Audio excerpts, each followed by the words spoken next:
یک میری شام بود است در ملک روشن بود است بیچاره بیهوش بود است.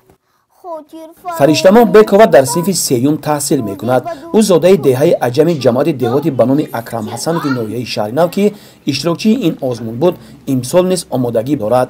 در آزمون فروغ صبح دانایی کتاب است اشتراک نموده در دور منطقوی از نمیناسیون خواندن و از یاد کردن اشعار بچگانه و افسانه های خلق تاجیک سزاوار جای دوم گشته است. من 3000 مصرع شعر از یاد کردم و من 130 تا شعر از 20 شاعر شعر میدونم. من اینچنین کتاب های بدیعی افسانه را خیلی دوست میدارم. من لطیفه، چیستان، تزگویک، افسانه، حکایه، زرگ و مثل، پند شعر از یاد کردم.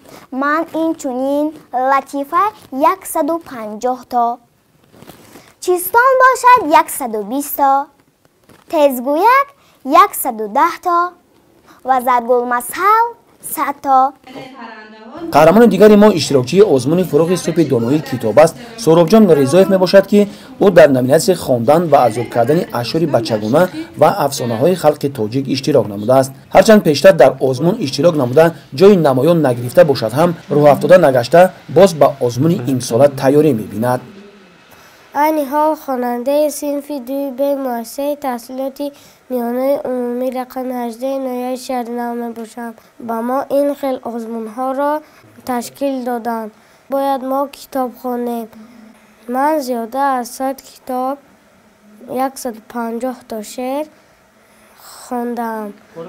من میخوام باز در آزمون ها اشتراک ورزیده صاحب جایهای نمایان گردم. آزمون جمهوری فروغ صبح دانایی کتاب است تحت سرپرستی پرزیدنت جمهوری تاجیکستان سال 2019 به مناسبت سزاوار پیشواز گرفتن جشن 30 سالگی استقلالیت دولتی جمهوری تاجیکستان تشکیل گردیده است. ساکنان مملکت را بیشتر به مطالعه روی آورد. فرشتمان و سهراب جان امسال نیز کوشش دارند باز در چنین آزمون ها اشتراک نموده صاحب جایهای نمایان گردند.